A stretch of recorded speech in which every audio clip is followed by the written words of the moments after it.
Hey guys, welcome to the Blackman Associates podcast. Appreciate you guys tuning in, regardless of what platform you're on. We've got a variety of guests on the show today, so let's jump into it. Let's go ahead and start off with introductions. So we'll start off with you. Who are you? My name is Rachel Newport. I've been a realtor for just over a year now, and I joined Blackman Associates about 2 to 3 months ago. Nice. I'm Lacey Blackman. I am a realtor in both Oregon and Washington and the team lead here. I've been in real estate for just over 6 years. It'll be 7 years in January. Nice. I'm Sean Turner. I've had my real estate license for almost 4 years now, and I joined Blackman Associates probably it's just over a year, isn't it? Yeah, it's probably like 11 or 12 months now. Nice. Yeah. Nice. Well, my name is Tyler Smith. I've been an agent licensed in Oregon for just over a year as well. And then I've been a part of Blackman Associates for 4 You don't know your anniversary date? 6 months. 4, 5, I feel like 5 it's close months. to 6, isn't it? Probably. Six? I'm going to go with 6. 6 months. That sounds better anyways.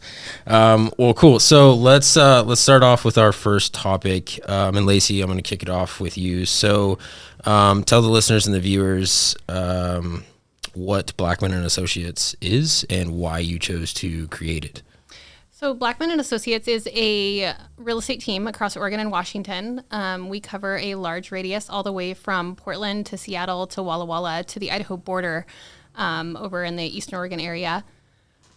We roughly have about 20 agents. And I created this team because I felt like when I was working for another company, there was a lot of things missing and a lot of value that I could offer other people that I didn't have when I first started. So when I had the opportunity to create the team and lead the team and show them all the resources and the systems and everything that I had to discover and wasn't given by my old company, I thought I could offer value to others. Nice. And so how long were you an agent before you decided to step into that role and create Blackman Associates? I think I was an agent about 4 years. And then I started a little bit slower, and then I'm never actively recruiting people, but I just I had people ask if they could join the team, and so I just built from there. Nice. So Rachel, over to you. What was how did you first find out about Blackman Associates, and what attracted you to being a part of the team? Social media and just seeing yard signs with Lacey selling houses. There's actually a few houses, different times where I had called them because they were for sale by owner. 2 or 3 days later, Lacey's sign was in the yard. And funny how that happens. And then I spoke with Lacey about joining her team, and my biggest thing was being taught, and like not so much one-on-one, but just, hey, what values and things do you bring to the table? And we connected on a lot of the same thoughts and processes. Sure. Nice. And Sean, what about you? Well, Lacey sent me a text message one day when I was on the treadmill asking if I would join her team. I was right in the middle of a contest prep, so I was like, what? And I was like, I'm going to have to wait until this is over. But my biggest reason for joining was I felt like I was comfortable within real estate already. Mm-hmm. But I knew that there was a lot of small things that could lead to big opportunities that I wasn't being able to capitalize on. Right. And when you want to be successful, you find the most successful person in the market, and then I agree. Copy that and then you add to it. Yeah. So it was really a no-brainer. It's not that it wasn't hard leaving the other brokerage, but career-wise, it's definitely a no-brainer. Gotcha. And how long have you been part of it? Just over a year, 11 or 12 months, something like that. I just posted that you had made it 1 year. Was it 1 year? 1 year. 1 year. You're 1 year and 2 days. 1 year down. Dang, really? Yeah. September? Yeah. What? Yeah. Oh, yeah, it took me a long time to be able to get out of the other brokerage. That's right. Yep. Yeah, forgot about that. Heck yeah. So for me, when I decided to become an agent, I never even thought twice about a different brokerage. Like I was always attracted to EXP from the start, just because it's like cloud-based and more technology stuff is like right up my avenue. And then I got a text message from you a few months ago, and you walked into the office here and kind of pitched me on the idea of joining. And so for me, a little bit of a backstory, we had originally met in 2019. And I took over doing a lot of your marketing, and we did a ton of videos and lead gen and stuff. So you and I had already had like a relationship, to which when you came into the office, like obviously I already really knew you, and I already knew that you were really successful with real estate. And based off of our relationship in 2019, we got along pretty well. And so like I saw the value in being a part of that. And the progress that you've made over the last couple of years since I was doing the advertising, and knowing that you are an A-list player, and same kind of, with you, like, the topic or, the saying that they say about you become like the 5 people you spend your most time with, right? So similar thing that can be applied here to real estate. And so for me, it was, I took a little bit of time to think about it, right? But within a couple of days, I was like, well, I'm kind of dumb if I don't do this. So that's what led me to Blackman Associates. And you guys are kind of making a liar out of me because I just said that I don't recruit anybody, and you both got text from me. So. I'm pretty sure she said she would recruit, and when she said that, I like pinged, and I was like, wait a second, I'm pretty sure you texted me when I was on a treadmill. And then I said I don't want hangry, Sean, so come back when you're not come hangry and talk prepping or something. I was like, all right, I'll get a hold of you in a month. So that's let's lead into our next topic here, which I think is going to be really imperative with everything that's going on in the world right now, is the current state of the market and how to pivot accordingly. So I guess we can we'll start off with you, Lacey, of just your overall feeling and understanding about the current state of the market and something that you're doing to pivot and adjust accordingly. Yeah, so if you know anything about me, I'm always ready to pivot. When the interest rates, of course, went up, buyers in the lower price range are the ones most affected. So we have to get creative. We have to work with sellers. We have to get to know other agents. We have to figure out a solution for the client. And I've been very lucky to build those relationships with other agents, so I can go to a listing agent and say, hey, we really need to figure out how to get this guy, some money for buy down. Like, can we work together? How can we do this?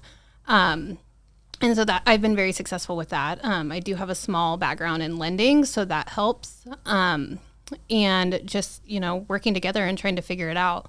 The market, of course, has slowed us down a little bit. A lot of people are getting priced out of the market.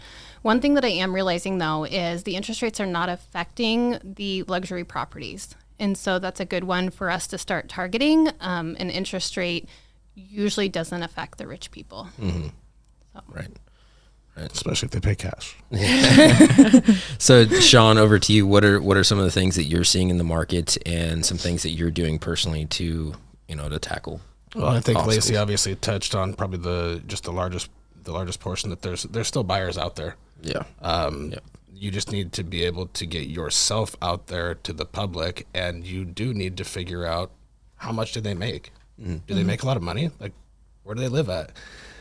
Hone in on those type of people until interest rates start to drop back down, and you can get those individuals that are in the 300,000 price range that are now just been bumped out. But I think all of your success in real estate revolves around getting your name out there and marketing yourself. Mm-hmm. If you're not going to do that, you're wasting your time. Yeah. Yep. Absolutely. I agree. And really strapping up your shoes and just being ready to hustle all the time. We may have to work a little bit harder. We may have to, do things we wouldn't normally do, stage a house, clean a house, mow a lawn, things like that. Don't turn down showings at like 8 p.m. Just go do it. Man. I work out real well. Man, I was out until 9 o'clock last night showing houses. So yeah, we definitely have to hustle a little more, but just on a different avenue. When the market was crazy and we had sellers, we were hustling because we were having 20, 30 offers, but it's a different hustle. You're out showing houses. It's more of a brain hustle now. Like you have to actually have to think. You have to negotiate now. Mm-hmm. A year and 2 years ago, all you'd have to do is just pay Zillow, and they'd send you phone calls, and those people would be like, "I want to buy this house," and you'd go out there and they'd offer over asking price, waive everything. They'd waive everything. They'd cover the difference of the appraisal. And so I still think people are used to that right now. And I think specifically sellers are still used to it. They're like, well, I can just charge whatever I want. Yeah. No, it's not the same any longer. It's putting sellers back in their own playing field, though. It's now they're not getting away with murder, and so they're able to come back into reason. So it's a little bit more fair for buyers and sellers. Yeah. So what are some of so Rachel, what are some of the things that you're seeing and how you are dealing with this as well? The biggest thing I've seen so far is buyers kind of get scared with interest rates going up. Since I've been licensed, the interest rate's gone up 2 different times. And the buyers, I've had a few buyers in the low market, and they're just kind of like, well, we haven't found anything and exactly what they're looking for. And so just getting out there, trying to find what they need and what they're looking for, and just being their person they can rely on the most. Sure. Yeah, I mean, not to steal all of your guys' ideas, but I don't really know what else to say that you guys didn't say, except for the fact that, like, I'll touch on what you said about the marketing and getting your face out there, right? Which to me, and I was thinking about this earlier, like, this is a prime opportunity for us to be doing exactly what we're doing, sitting here doing this right now. Because like we had mentioned before off camera, that there's not really anybody else around here doing something like this, right? And how we are strategically going to disperse all of this content is going to be, in my opinion, a game changer. So I think it'll help a ton. So I want to peel another question kind of off of that. You had touched on it a little bit, Lacey. With this market shifting and the things that you guys just mentioned and everything that we're seeing, what are some of the difficult conversations or tips and tricks that you are having to give advice on to sellers that are still in the mindset of like, oh, we can just rip it this high price and look at what's happened the last couple of years. And so for any potential sellers out there, right, some of the things that you can say to them right now, or give examples of your current sellers that you've had to have, somewhat tough conversations that we might not really like to have. Give some examples of those. I've had quite a few of those, to be honest with you. Getting people back into a different mindset after we've been racing for so many years. I've been doing this almost 7 years, and we have been racing. The sellers have been able to get what they want. So changing that mindset that's been with them for 8, 9, 10 years is rough. And so just telling people we have to price this at this, I'm requiring that they go within my CMA, range. And if not, I just walk away from the listing, because at that point it's going to be a waste of time.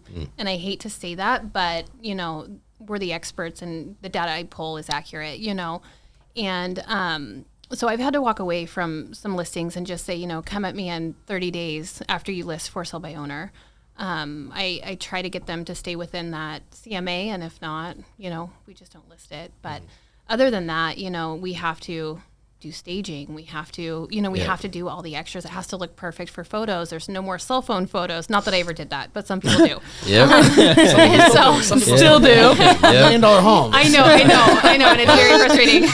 But yeah, just making sure that everything is perfect, before we list it, because it's more imperative now than ever.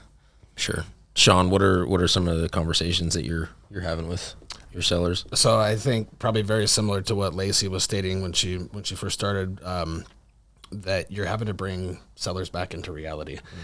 And they need to understand that CMA that you're creating for them isn't just some sort of just gimmick. It's very, very comparable to what is going to happen on an appraisal. Yeah, they're going to probably pull more properties and they're going to be a little more in depth, but I don't think I've ever been off by like more than 5,000 or 10,000 on a sales price, and that's usually 10,000, above. So you just jinx yourself. You're going to get a low appraisal. So I've gotten a low appraisal. I have. I think we both got, like, you had 2 in a week and I had 1 in a week, and mine was like, never mind, mine was dramatically low. It was like $20,000 or $25,000 low. Yeah, but like I've had clients that are like, well, I want to list right here. We can list there, sure. In that first week, if no one's coming to look at it, will you promise me that we're going to drop down to the CMA price? Yeah, for sure. And then at least I feel like at that point I can still gain their trust. Yeah. And we have a mutual agreement between each other. So it's already started off pretty well. I'm letting them list where they want to, and we'll see if something happens. I can't guarantee that it's going to appraise at that. Yeah. But we'll see. Gotcha. Compromising. Yeah. Gotcha. And so what about for you, Rachel?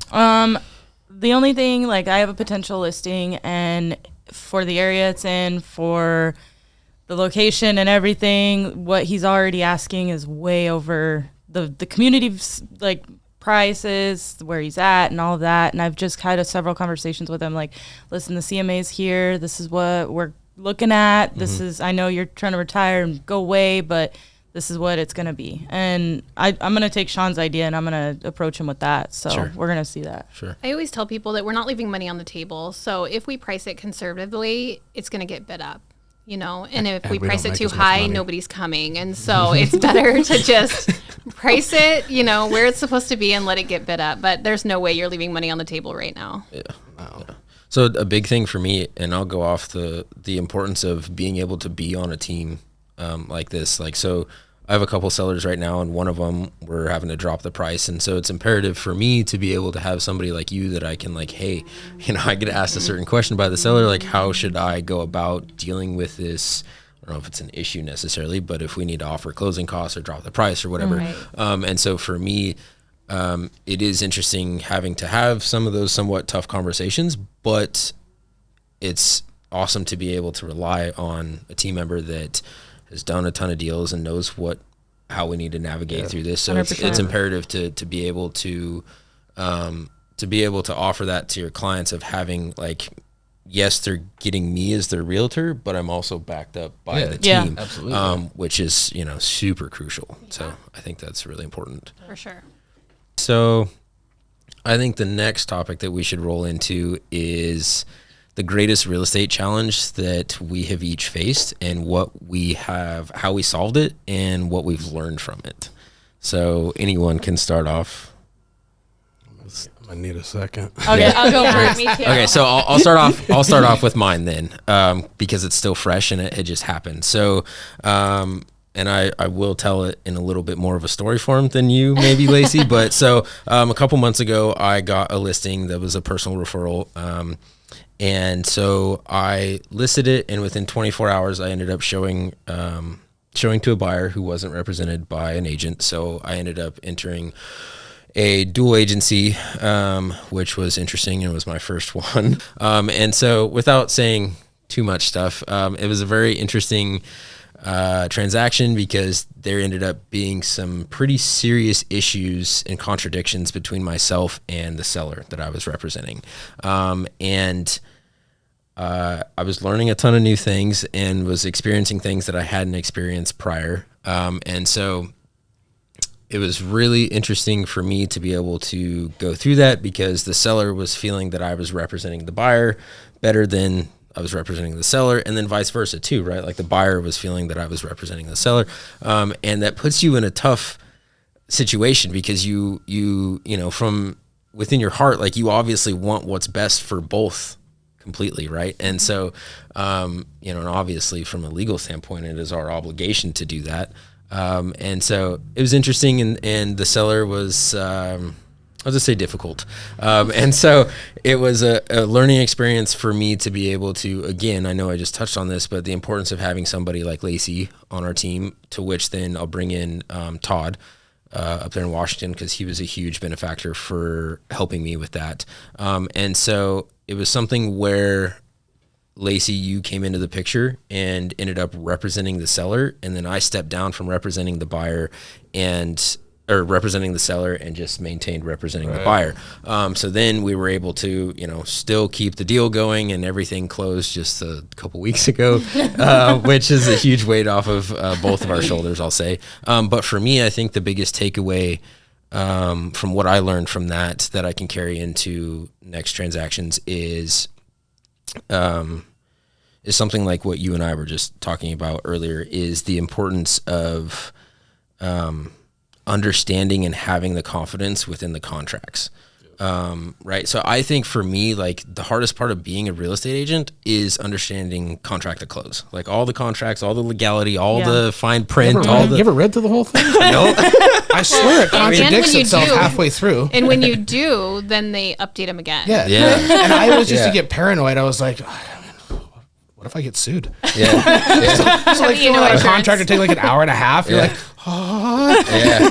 Well, I'd review it like 5 times. Like, Yeah. what am I doing? that's what's crazy too, because in that situation, the seller threatened to do that, to sue me Oh. and to It's sue really no EXP. joke. I mean, you just get nervous. Like, Yeah. I think that's the first thing that people will go to is like, Yeah. well, I'm going to sue. And I'm like, oh God. Yeah, And that's do that. exactly. And Yeah. then you think about it, you're like, well, I haven't done anything wrong. Never mind. Right. So we're good. And I'm on the Yep. opposite side of that because I was at a brokerage that really taught contracts. And so I got off to a really good start understanding every word of the contract. And so I'm very lucky. The first 4.5 years of my career, I learned from a real estate commissioner And so I feel very, very lucky on that front. Considerably more thorough with contracts now than what I was a year ago. Now, don't get me wrong. Washington contracts are completely different than Oregon contracts, and that took me like 6 months to even figure out. When I started over there, they would instead of telling you the form name, they'd tell you the number. Mm-hmm. Oh, so I people would still get these do that. text messages that were like cryptic to me. I'm like, I don't know what these are. Oh, So I have boy. to call. So I was like getting coaching from random people telling me what to do. I was like, I'm not gonna bother Lacey. She's too busy right now. Yeah. Google it. Exactly. Google answers everything. Yeah, that's interesting. So yeah, that's imperative to have the confidence and understanding the contracts as you're moving through. So anybody have a example you want to share? I forgot the question. Our biggest real estate challenge and what we learned from it. I'll go next. So just last November, a year ago, I tore my ACL. Last November, I had ACL surgery. And a coworker at the time got approved for a loan, found a house, put an offer in, and then I had to sand and paint the porch in a cast, like knee brace, everything, for the inspector to go out and do all that. So I was like leaning awkward, sanding, had a heater to heat the paint 'cause it's November, it's already cold. Yep. And then they went back out and I confirmed like just the front porch, right? And it's a little wood steps, no big deal. Yeah, just the front porch. Okay, awesome. And you went back out, the back porch needed it too. So I went back out and I did that. So it's nothing like terrible like yours, but thanks. it was a lot. Physical effort. Yeah. You got one? Okay, yeah. Go for it. For me, it has nothing to do with a client, but for me, it was being able to leverage the market the last couple of years. So there was 24 hours in a day, and how do I maximize my time? And how do I become more efficient? So I worked on that. And to do that, you have to hire people. And to do that, you have to train people. And so for me, I'm not a natural teacher. I am not patient enough to teach anybody. I start at step 12, and you should know 1 through 9 already. Your parents should have taught you 1 through 9. so We're familiar. starting at 10. And so I start at 10. And what I realized quickly by building this team the last couple of years is that not everybody starts at step 10. Yeah, and so for sure. me, teaching is definitely, leading is easy for me. Teaching is hard for me. And so when somebody says, I don't know what a P&L is, I'm like, where have you been your whole life? Like, See, that's to why me, I common apologize sense. when I send the text message. I'm like, hey, I know, stupid question, but Well, because I know, like deep down in her head, when it like pings and she looks at it, she's like, "Are you joking?" No, I don't. well, No, when not there's- anymore. I'm learning to teach. But I've always been like, jump in my car and I'll show you, but like, I don't want to sit at a desk and teach you. And so Right. I've had to build on that. So for me, building a team, that's been the biggest challenge. Well, off of that, I think it's good. I don't necessarily think that that's a fault that you have that, because for me, I look at it in the sense of like, because there's been things in text that you've said, and I know that I didn't want to ask the stupid question, maybe. And then Sean did. And so for me, it was like, all right, hold on. Let me go to google.com and let me try to solve this on Yeah. my own versus taking your time to do it. And then also like, I'm learning to solve things on myself. Small, obviously if there's big issues, like I'm going to ask the question, and to go off that, I have asked stupid questions to you for sure, but I don't see him as stupid yet. but I stupid. and if I do, ask I'm going to tell questions. everybody. I think it's good in a sense too, for us to, figure shit out on our own as well. It's just as important. So Yeah, I know right now we're teaching an agent to look people in the eye. And and that never occurred to me. Like I never Sure. in my wildest dreams thought Sure. that I was going to have to teach somebody when you go to a listing appointment, you have to look the person in the eye, And so for me, that wasn't in my step 10 through 20, right? It was step 1, and that you learned in kindergarten. So I had no idea. That's where like I a felt. confidence thing right there. I feel like you make eye contact with people When you're talking. Yeah. you know them, It's just and like normal. even if you don't know them, like you just feel confident in what you're talking to them. So it's not like you're Yeah. No, I actually appreciate the questions because it's better to ask the question than to do it wrong and get yourself in hot water. Then we have a bigger issue, and it sucks a lot more time. yeah, well, and then by asking the question, that I know, right too. So that's confidence in that as well. A lot of times I won't give the answer, but I'll tell you where to go to get the answer because Yep. I want you to do the work. Absolutely. Jeff, how are we on time? 30 minutes. Oh, okay. Perfect. Yeah, no. I just, I think we can switch over and do a personal topic. So I think we should, I think a fun one will be, what sets each of us apart from everybody else at the table and all the other real estate agents, both in Oregon and Washington. Like, what sets you guys apart from any other agent, either at this table or anywhere else out there? Who wants to start? I don't necessarily think that, I don't want to say there's something that sets me apart from other people on our team specifically, but I do feel like our team is set apart from others. I think that I feel like joining a team, you need to have more of a team feel, and you support each other and you promote everybody's stuff. So it's nothing, it's not like trying to compete against one person in your group, but knowing that the team that we have is extremely strong, and they're extremely strong in Washington and in Oregon. That's a huge confidence builder right there. Like, you go into a listing appointment knowing that, like, you're backed up by everyone. Yeah. That's good. I was going to say the curls set you apart. They absolutely do. I was gonna say you're the only like bodybuilding realtor I know in your market, true. so I mean, that's your part. If you haven't seen Sean's Instagram, go to Sean's Instagram. She just wants you to see me on stage. That's funny. I'll say for me, down to like a specific skill set is something that I leverage is my background in advertising, and so like, prior to being a realtor for 5 years, I ran my own digital marketing agency. And so like, I understand a lot of the ins and outs of a lot of social media platforms and running ads, and a lot of the psychology behind marketing. And then obviously having a business partner like Jeff with all the cameras and the video content is something that, is a tool that I have in my toolbox that I can leverage, that not a lot of other agents, especially in Hermiston, have. Right. So that's something that I think that I leverage the most. That's a skill set that's a little bit different. I think my thing is knowing so many people in the rural communities like Eregan, Heppner, Umatilla, Ukiah, clear out there, and just family everywhere, and then also being how involved I was in my age group. They're just now buying homes. They're just now starting their family. Sure. So being connected with them still from school and college and stuff. So that's my biggest thing that sets me apart. Unlike Sean, I'm going to toot my own horn a little bit. That's on he par. never toots his own horn. Her strength is she sells more houses than you.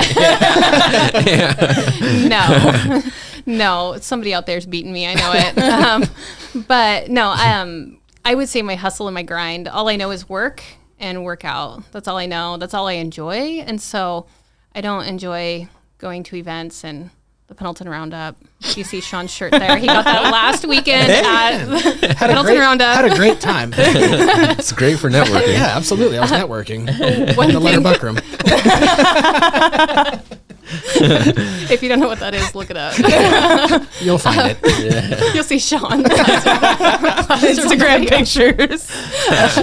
But one thing, I'm an incredibly boring person. You'll find out. All I do is work and work out, and I hustle and I grind, and that's all I know. And I'm always chasing the next business deal, the next listing, the next buyer.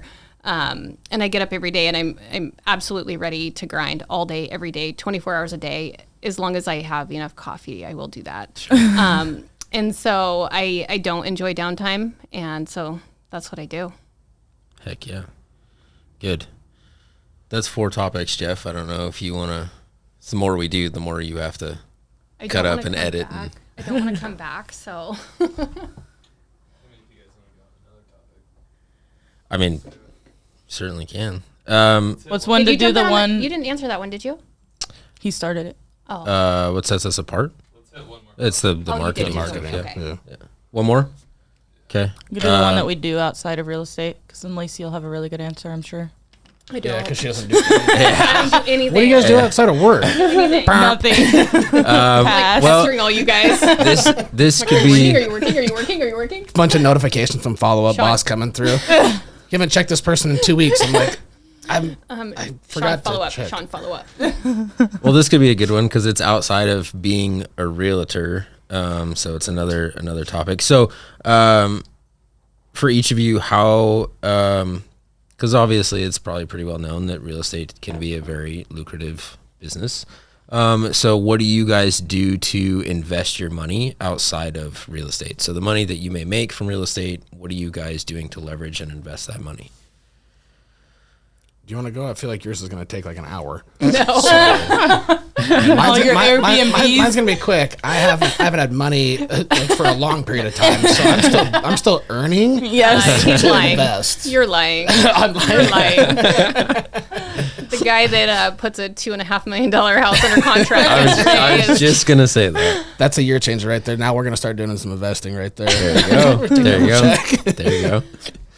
So for me, I like to live like a poor person, and I like to invest all my money back into real estate. It's the only thing giving such a good return right now. So I invest anywhere between short-term and long-term rentals. I do renovations, and mostly VRBO and Airbnb. I can't talk. But yeah, that's pretty much all I do. I pour everything back into real estate just because it's been such a good market.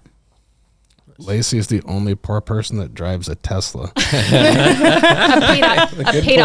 paid off Tesla that's 5 years old and has 250,000 miles. Okay, so she's also the only poor person that's ever paid off a Tesla. There you go. I'm poor because I paid off Tesla. Good point. Not Who me else? next. Nope. No? Nope. Sean? What's the question? How are you investing? How are you investing? Oh yeah, the investing portion. But for real, I mean, I was before I started into real estate, I was in a point where I had no money. I was literally living paycheck to paycheck, and I had probably overextended myself with purchasing of a couple of things. So I was really tight. So I'm not really joking about like I haven't had money to invest in for a long period of time, right. And it's still working up to there right now. I am interested in rentals, and I'm also interested in potential storage unit opportunities as well. So I've kind of researched and dabbled a little bit into that, but obviously going out and getting the loan and being able to move forward is a completely different situation. But I guess I just haven't felt like financially I was stable enough to do that yet. Gotcha. Let's revisit this in a year. Oh, it'll be different in like 6 months. It's always cashes that check. that check cashes in like 2 weeks. I'm going to take it and do it for you. Oh, yeah. We're going to do this. Right. You're going to live like a poor person. Oh, do I get to drive a Tesla? No, that'll make you poor.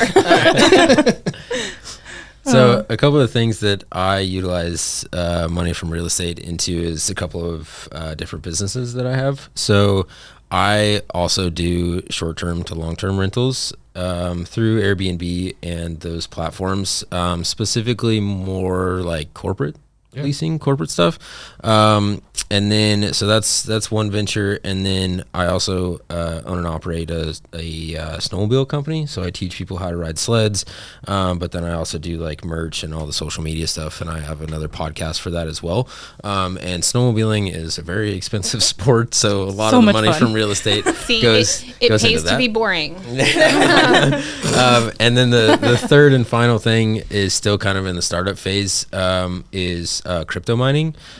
So being able to set up essentially like small data centers, and then I do hosting. So I sell miners that are looked at as a pretty similar asset as real estate, and then I just charge a hosting fee for running those crypto miners that are mining crypto 24/7. That is like so far over my head. I was gonna say, who else is lost at the table right now? Well, I was like, you're selling miners? Like that sounds really bad. MINERS.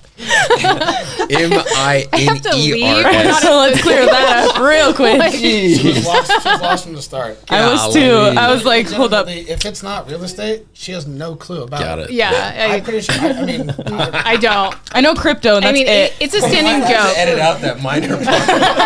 No, not. Oh man. This is like crypto farming. We'll say that. So I sell computers that do crypto farming.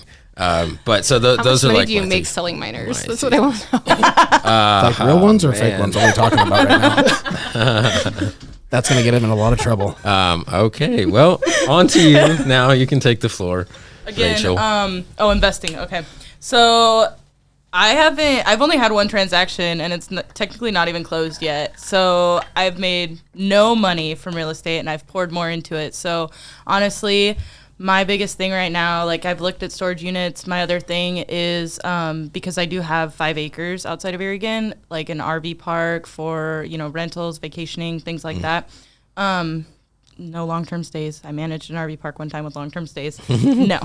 And so other than that, like just I've poured a lot, like I said, I've poured a lot of money into this, so I'm going to make it work. And whether it's going to be continuing paying the, EXP fees, your union dues and such, like every time I get that bill, I'm like, all right, I need to make more money. money. What am I going to do? So it's just kind of more motivating me at the moment. Gotcha. We were all there at one point, and it's amazing what you can do with real estate once you buckle down and focus. The amount of money you can make, you don't have a boss up there saying, you get a dollar per hour, Right. What is it called, a cost adjustment or whatever for your pay. Yeah. Like there's nobody that can tell you how much money you can make. It's all on you. Limitless. So I want to peel off of that a little bit. Still talking about investing, but not necessarily money. So something that you are investing in that helps benefit real estate, right? So I know there's a couple of us that are really into like working out. So like investing into your body, investing into your mind, investing into your spirit, whatever that is to you, to then which the three of those come together to which you're able to perform better within business. So what are a couple things from that standpoint, whether it's, reading books or working out or whatever that you guys invest into yourselves to become better real estate agents? Coffee. Lots Lots of coffee.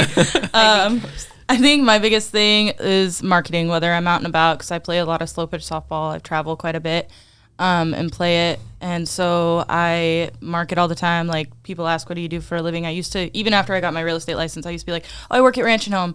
No, like my response now is I'm a realtor. Like that's my go-to. And it took a lot of training for me to be able to change that mindset. But even now when I'm out and about, like I make sure I have my cards on me at all times. I make sure, people know, and other people even say, like, oh, she's a realtor, make sure they know rather than saying, oh, she's receiving manager at Ranch and Home. Like, no, I'm a realtor. Like, let's fix that. For me, of course, it's working out. If you see my Instagram at all, I love to post. But there's 2 reasons. I love to post because, it's a healthy habit. But I also love to post because it is a local business in our community. And so I really like supporting those. A lot of people have asked me, why do you post that on your Instagram? And it's solely because I like to support local businesses. So I like working out. I also do massage, things like that. I do facials and lashes. I mean, all the things that go with real estate, right? Like you got to take care of yourself or it's going to run you down. I don't do those. This guy over here gets deep conditioning treatments in his curls. It's coconut oil. It's not wrong. I have curls too. Working out. I don't know if that's obvious or not, but working out and Zoom in. Zoom in. I feel like You got your jorts on today? No jorts. if I wore jorts and the cowboy boots, He likes that. Straight up. But the working out thing has been there for a long time, but especially within real estate, I feel like it's a great stress relief. Yeah.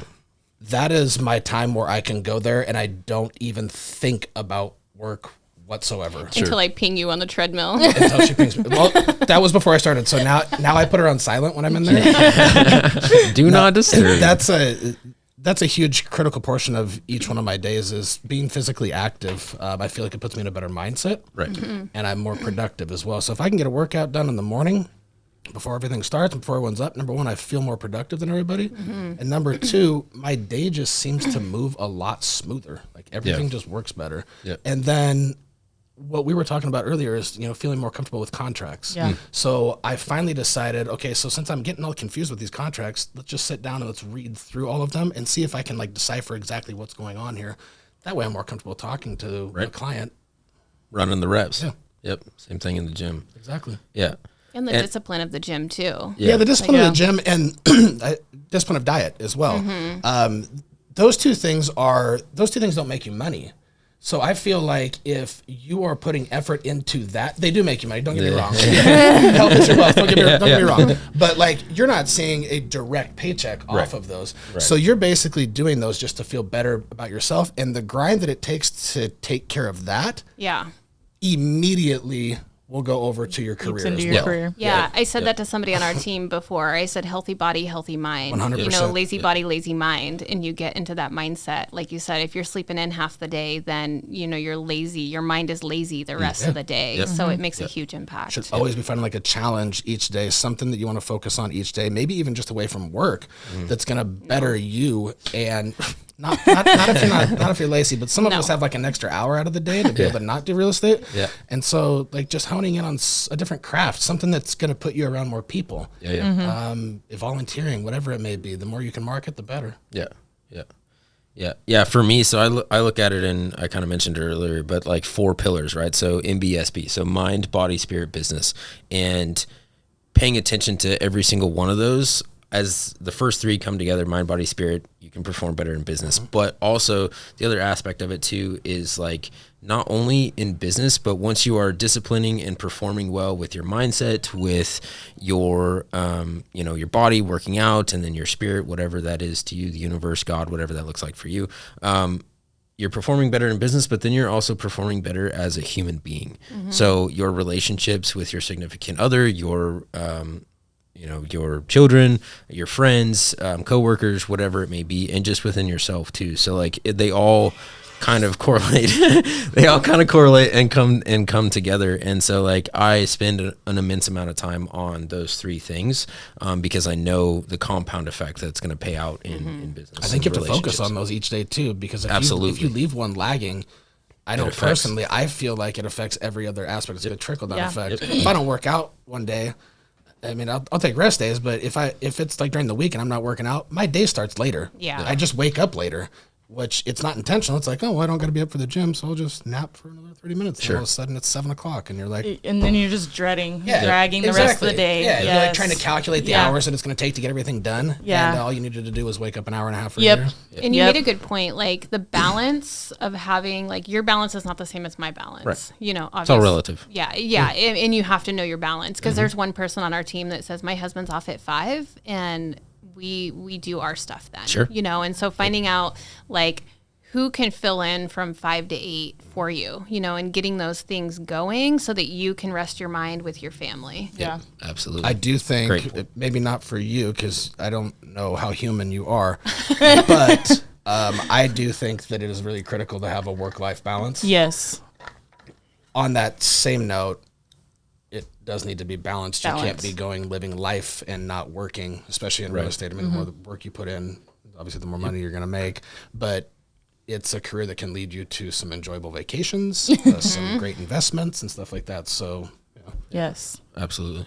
Not even about money, but about your reputation. You know, if you decide to go on vacation and somebody can't get a hold of you and they're getting mad because this house is, you know, popular or whatever, and they want to see it now, and you just don't answer your phone, like your reputation's on the line too. That's one of the great things about a team. Yeah. Like having a team. Like I know that, it's a little bit inconvenient when somebody goes on vacation, but there's 15, 20 of us that can cover a showing, which is absolutely great. So I don't feel near as guilty being like, hey, I'm going to be gone for a week. I do have some clients that I'm working with. I'm going to pass these over. Who wants to work with these ones and get showings taken care of?